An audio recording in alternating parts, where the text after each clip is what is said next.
What's good? What's good? What's good? How you doing, family?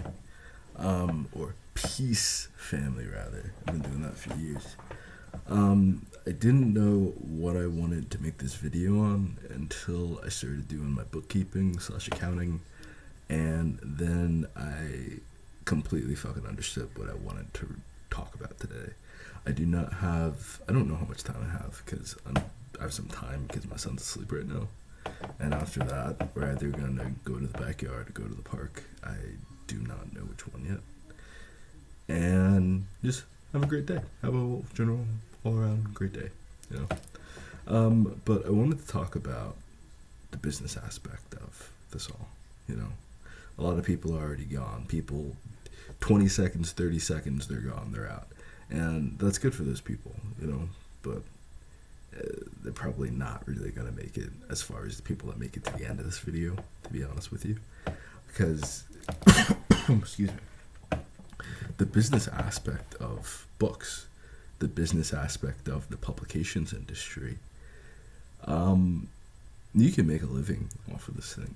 What's kind of pissing me off today, and I guess I'll start with this point, and it just kind of speaks to the issue just so much. It just speaks to the topic so much. Is that I'm getting all these advertisements on YouTube. I love YouTube.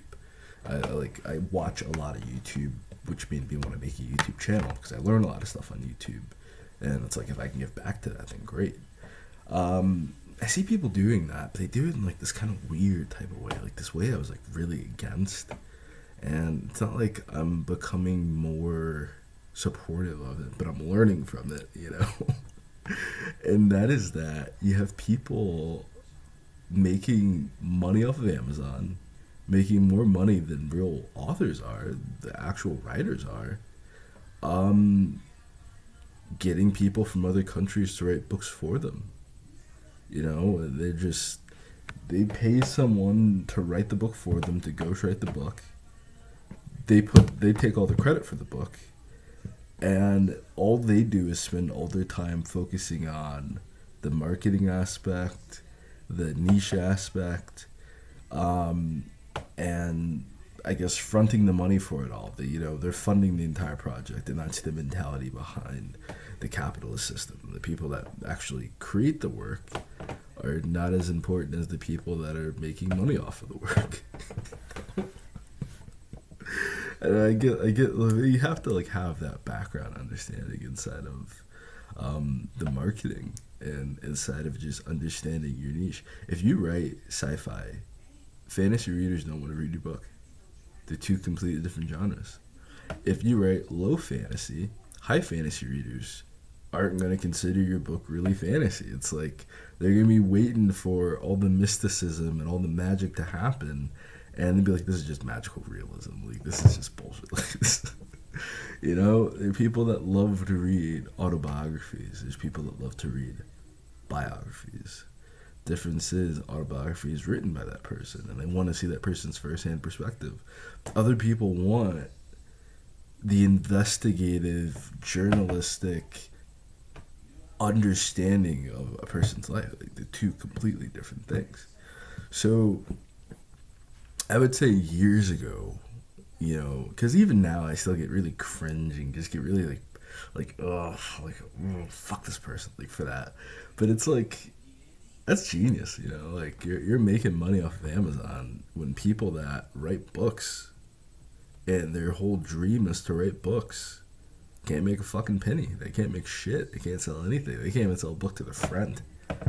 You know, that's rough. You know, you can't even give away a free book. That's rough. You know, seriously, I've been there. But you gotta consider this, you know. When you receive a package, you know, depending on what kind of packaging it's in, whether it's a present or it's just a package from Amazon or something like that, or any place else, or Wayfair, like any place else other than Amazon as well. Like, I'm definitely not paid well by Amazon to be plugging Amazon. They're not giving me my whole paycheck. I want the other 70% of the 100%. I don't want 70% off the back end of what I want 70% off of the 100%. Thank you very much. But aside from that, to the point, um, you want something that is well protected. You want something that's put in packaging that's gonna last until it gets to you. Maybe it's a nice enough package that you can recycle and like, ooh, this is a nice bag. Ooh, this is a nice box. I can use this when I move or something. Versus like, wow, this is like, I am surprised that it even got here at all. Oh, it's broken. Oh, that's interesting. It looks like the postman punted it about 20 meters to get to my house. You know, the fuck is this thing? You gotta send it back. There's no customer service line. You know, the customer service that is there is rude or indifferent. I feel like a lot of authors like fuck it up for themselves really early on, like I do. And like I'll try to catch people out, and it's like it's hard when you don't realize how many authors are out there that people can choose from, and you still feel special because you wrote your first book. It's really hard to accept criticism because you don't realize how much competition is out there. When you do realize how many authors are out there and you get a little arrogant because you're doing better than other people, you're still competing with music artists. You're still competing with. Hold on, I gotta take this call. I'll be my baby's calling. I'll be right back. My baby's calling. What's up? Yeah, we gotta get my son his COVID test, so we gotta talk about that. He's going to daycare soon. I'm super excited. Like he's going to school. Oh my god! But with that, I really have no idea what I was talking. I know I was talking about like packaging and marketing, but a lot of authors kind of fuck it up for themselves early on, and I don't know. Basically, the whole point is that like when you're very new to this, you're your whole team. You're your marketing team. You're your sales team. You're your creative team. You're your research and development team. You are wearing so many hats that you forget that you have a head. You know, quite honestly. So when you aren't able to take the criticism isn't there to make you feel bad about yourself. You know, if someone doesn't like you, they don't like you for a reason, and that might be a reason that you can change. You know? If it's a reason that you can very easily fix, like very early on, like I would just not edit my books. It didn't seem like that big of a deal to me. I edit everything now, years after the fact, because it did have some negative effects. People would still read the books and check it out. But it's like if you're giving an indie author a shot to begin with, it has to at least be legible. It has to at least be like literate. You have to at least be able, like, I think the least that you can do to have someone read your book is have your book be easy to read. I think that's the bare minimum that you can offer somebody. If you can't give them a $1,000 cover, a $5,000 marketing budget, you know, and some like $10,000 editing, fucking proofreading, arc reading, street team shit to get the book in your hand, the least you can do is to give the few people that do read your book a fucking pleasurable reading experience, you know, like there's a lot of competition. I think the last thing I was saying is that you also have to compete with like music artists, and it's like authors get like really hype if they sell 100 copies or 1,000 copies. The artists sell 100,000 copies, 1,000,000 copies, 1,000,000 records, 10 million records, 100 million records. You know, I don't know if anyone's ever sold 1,000,000,000 records. Maybe like Michael Jackson. I would say maybe Michael Jackson and the Beatles might be my only guess for people that might have like real life sold over 1,000,000,000 records. But I don't even know that because they're not even like, they're relevant today, like for sure.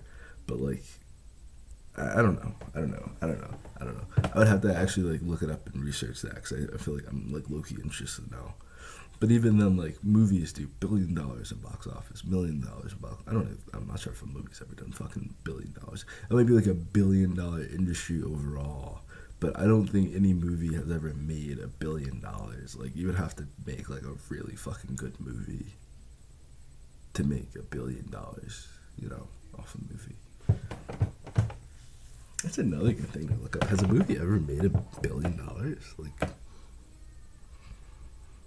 maybe in hyperinflation days, like it's gonna be a thing. I don't know, but it's like get a greater scope for like what you're doing, you know.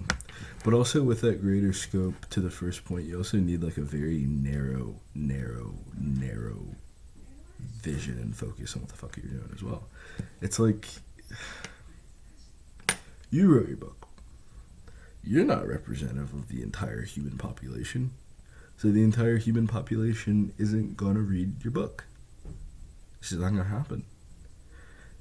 If you got issues with your mom and dad growing up, they're probably not going to read your book. If you don't really call or talk to your cousins and talk to your aunts and your uncles, they're probably not going to read your book. Now, if you take that and apply it to complete and total fucking strangers, and you're not willing to talk to complete strangers, you're not willing to call complete strangers, you're not willing to make conversations, make friends with new people, you know, you're gonna be like a lot of these like people that I talk to, they're just like stuck. And the only friends they have are friends that hold them back, and it's really sad. You know, so many people want people to like, they want you to like pander to their insecurities and ignore their strengths.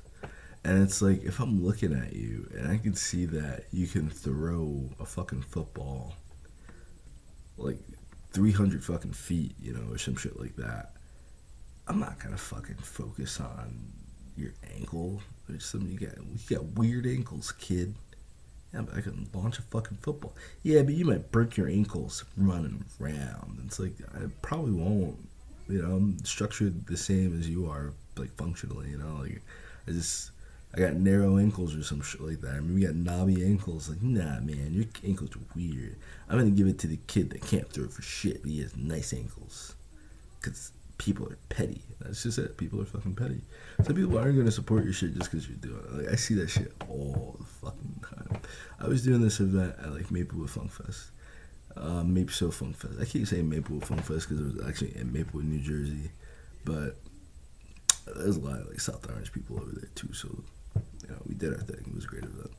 There's these chicks I went to like school with. One girl I knew since kindergarten. You know, like we basically knew each other our whole fucking life. You know, the other chicks we've been going to school together since like middle school, like high school and shit.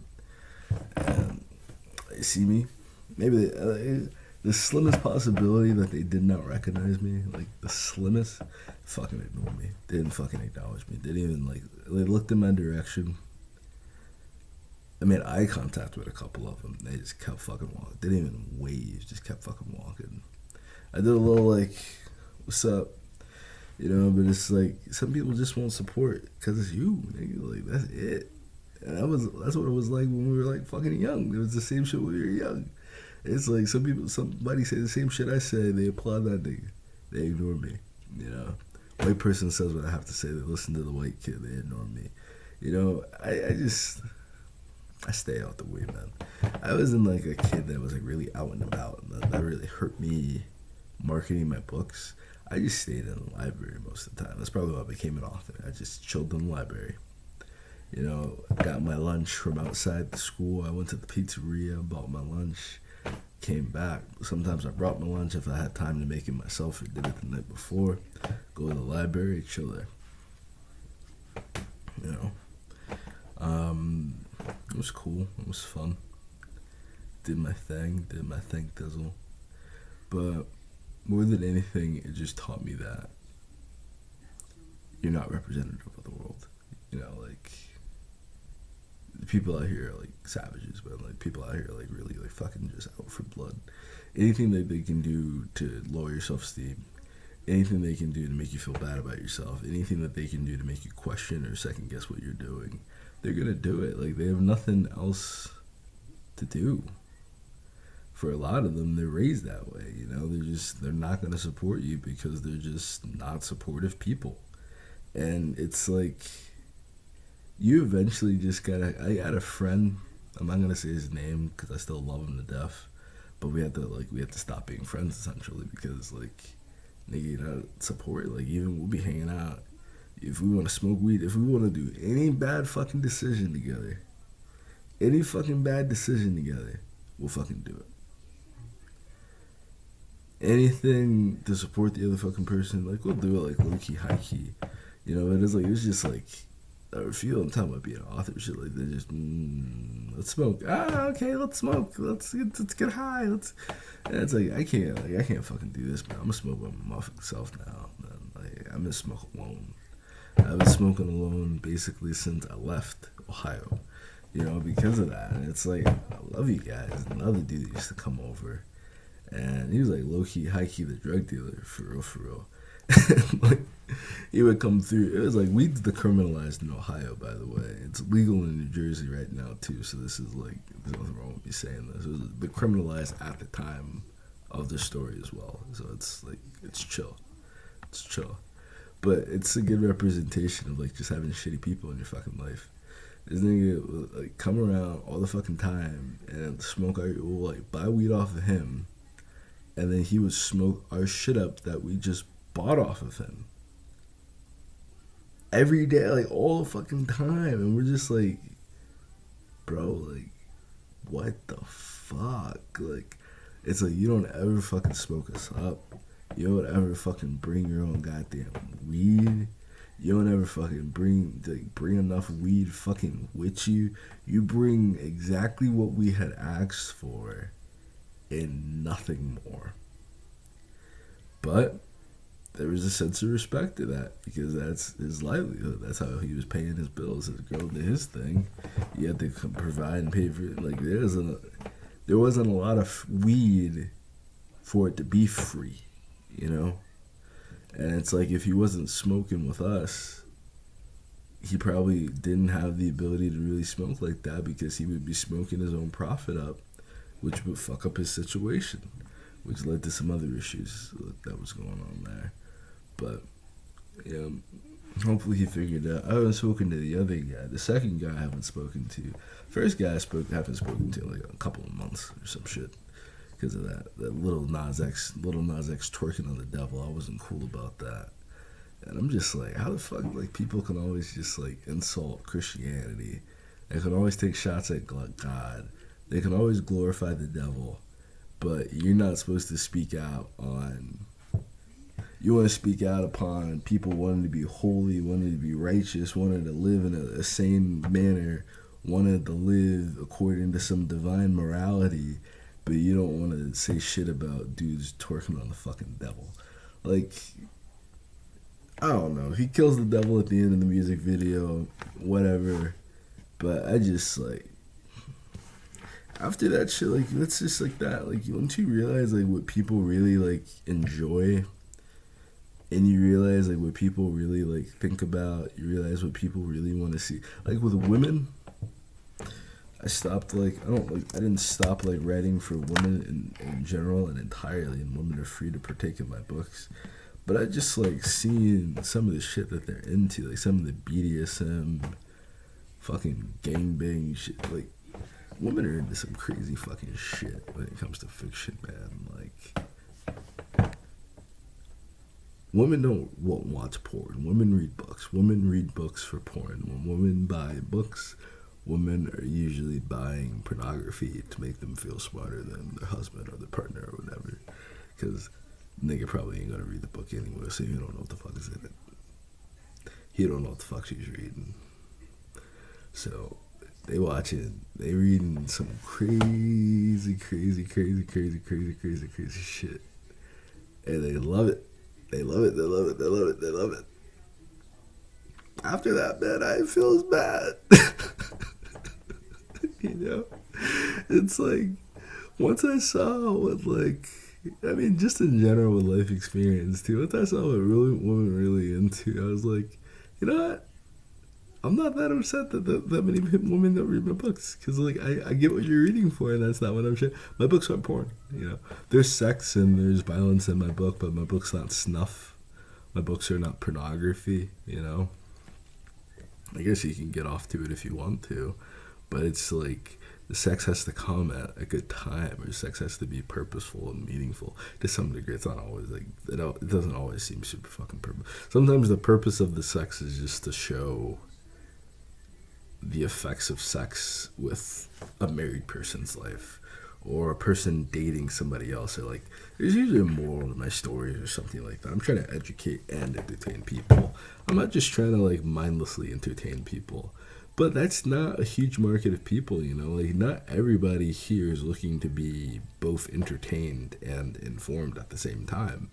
They want to be. People want. And this is completely theoretical. This is completely like just my personal beliefs of humanity at this point. But people usually want to be informed in some pseudo intellectual type of way that just reinforces their confirmation bias, that just reinforces their cognitive dissonance, and makes them feel more intelligent for thinking the way that they already do. It's not about expanding their mindset or belief to receive new information. It's not about accommodating or maybe adapting to new information to correct the areas. It's like, I speak to people that feel as like if they're wrong on one point, then everything has to be false. And it's like, hold on 1 second, because it's like there's proper conflict management and then there's generations of child abuse. And I feel like for a lot of people, those generations of child abuse really ring out in the way that they think about the world, the way they think about other people, because they're coming from a very negative, low frequency perspective. So that's why they can't support people. That's why when they see their friends writing books or making music, they're more quick to make a joke than to purchase. You know, if they see that a friend has passed away, they'll be like, well, I didn't really like that person anyway, so I don't care. It's like they're really fucked up individuals already. Like, they're already pretty fucked up individuals. And then when you add into that dread of someone doing better than they are, someone being happier than they are, the potential of someone making more money than they do, it's like so much is geared towards, oh, well, school's not that important, oh, money is not that important, and oh my god, and yeah, well, you're married, and well, having kids and being married isn't everything. It's like, no, you guys sound fucking retarded. You know, if I'm looking at a person who's fucking rich, married, they got happy, educated kids that love them, you know, I would assume niggas got this shit together. You know, I'm just gonna, like, off fucking rip, just fucking appearances and shit, just looking at the $1,000 book cover versus the $5 book cover off of Fiverr.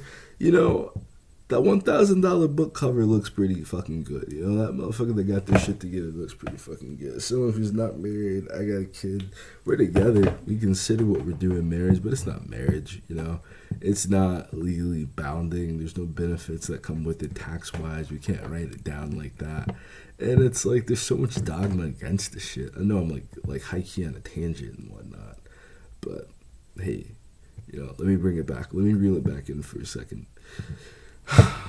Because it's the same thing with the book industry, you know, to make it like to try to make the shit make sense. But like, that really is my point overall, is that like you have people that really charge you $1,000 for a service, understanding that only the top 1% of authors make $1,000 a month off a book. Like, you would have to already have a job to be making money off of books. You would already need to have financial capital. You would already need to have disposable income. And that's why people get in those positions, as I earlier mentioned, where they don't even write their book. They're not even responsible for editing the book, quite honestly. They might edit the book in like a type of way in which they're making sure that it represents them properly, but not in a way in which you edit a book to like make the shit good. Like, I read some of the shit that they make, and it's like, all right, well, I could have Google searched this too.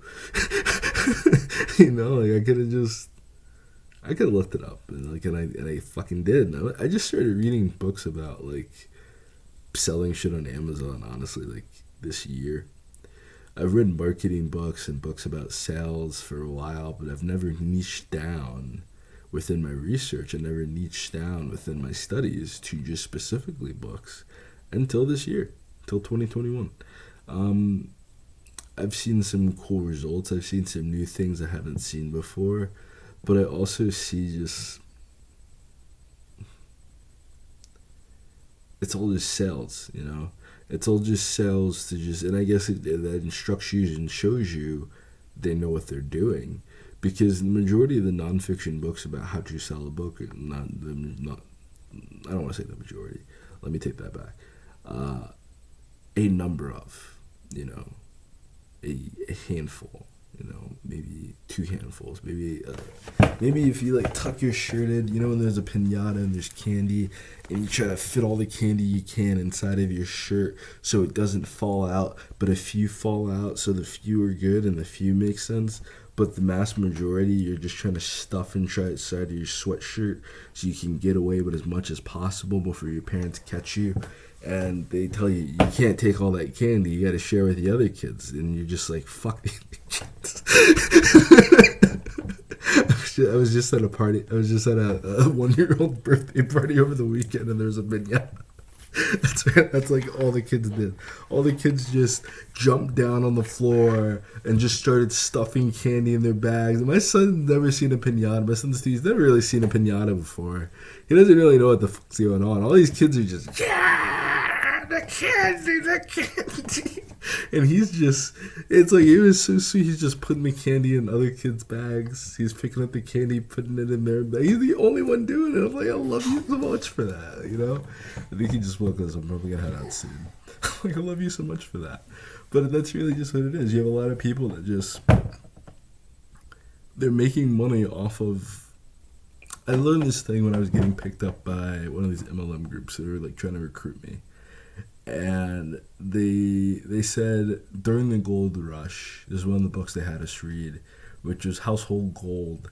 And during the gold rush, there were people that would go out and give up everything to go to California, to go to Arizona, and go to these areas where there was gold at, and press their luck to find gold. And that's exactly what like being an author and making a book is. Like you're going out, you're becoming an author, hoping that one day you create something amazing that people resonate with, and they want to make sure that you can pay for your lifestyle with it instead of the glory of poverty or some shit. Like, there's no virtue in poverty. There's no virtue in wealth.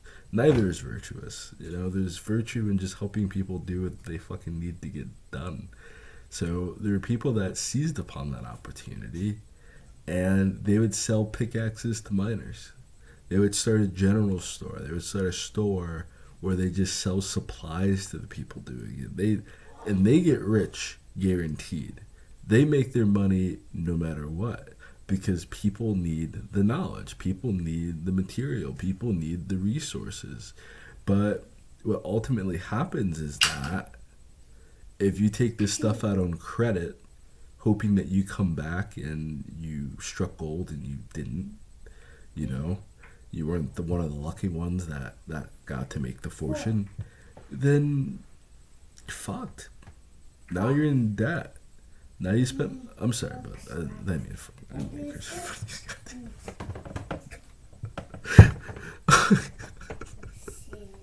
But you're messed up at that point. You're messed up. You're fluked. You know, you're fluked. I guess it is. It is a fluke. It is a fluke at that point. Because it's like you have some people that make it and they like make a lot of money off of it, but then when you find out how many people are supporting them so that they support them so that they support them, and like this circle of support of one another, or these engagement groups that like each other's content immediately so that it hits the explorer. Like there's a lot of ways that people gather together and they help each other out to succeed, but it's only the successful ones that do it. Yeah. The unsuccessful ones compete. The unsuccessful ones fight one another. They gossip. They pay drama. If they have a publisher, they leave the publisher without saying anything. or they leave the publisher suddenly without fulfilling their contract because they feel like a superstar and they feel like they should be making so much more money because the competitor told them that they should be making more money, and then they go to the competitor and have worse problems because the competitor doesn't trust the person that just fucking dropped the other fucking publisher right now. Like, this is a true story that I'm telling you right now. This is a real story that happened. That didn't happen to me because I'm not a fucking dumbass. This is a real story that happened. And it's like the asshole. This is like the asshole. It's like one of the people, one person. This is my last story, and then we're gonna go do something fun. Was he's published to one person, and there's not a lot of money if you're published under. If you're publishing to someone who's publishing your book to Amazon, you're not making any money, bro. Like, it's not gonna happen. You might sell a lot of copies, you might get a lot of exposure and stuff like that, but if Amazon's taking 30 to 70%, you pay attention to this because this is important. If Amazon is taking 30 to 70%, for real, and then you got to pay a publisher that's going to take about 15 to 50%, if not more. Maybe they only take like 10%.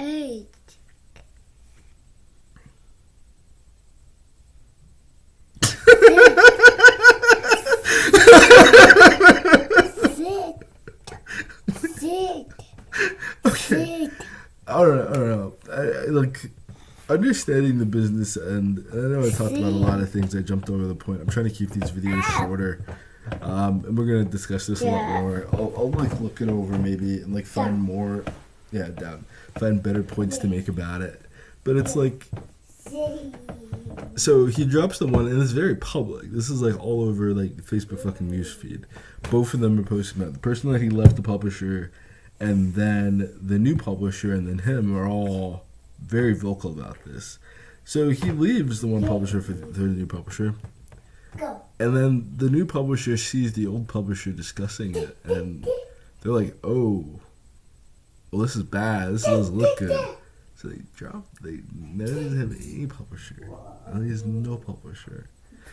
And, I never had a publisher at all, so like, I'm not bothered by that. I'm like, oh, well, it's not, hey, what are you going to do? He's going to have to learn how to do it yourself now. But if you haven't learned how to do anything yourself, you haven't learned how to buy your own books yet, you haven't learned how to sell books yet, you haven't learned how to market. There's people that don't even bother learning how to market books, like for real. And then they're like, it's like, I just don't understand because if I'm not going to make money, I don't want to research it. And it's like, how are you going to make money if you don't research it? How are you going to make, if you don't gain further education, if you don't know more than the person sitting next to you about the topic, why are they going to pick you over the next guy? If there's going to be someone whose video is right underneath this one, someone whose video is right next to this, there's going to be someone's video who you're thinking about, should I watch this video by Daryl Omar or should I watch this video by fucking Fredrickson or something like that? And you want to watch Daryl Omar's book because Daryl Omar is a fucking #1 bestseller, multiple bestseller, international fucking author who's been doing this since 2015. That's a decent fucking amount of time to be writing goddamn books and be living off of it, I can tell you what not to do. I can tell you what to do. I can tell you a lot of things about this industry. So 30 minutes definitely is not enough to talk about everything I want to discuss about the book business. And there's a lot of tangents, a lot of crazy crap in this. I'm trying to make these videos shorter. The last videos were like 50, 40 minutes, so we're just going to find the groove. I think this is only like the third or fourth like vlog that I'm making, so I don't know. I'm just gonna see where it goes. Alright, talk to you guys soon. I'm gonna go hang out with my son now. Peace.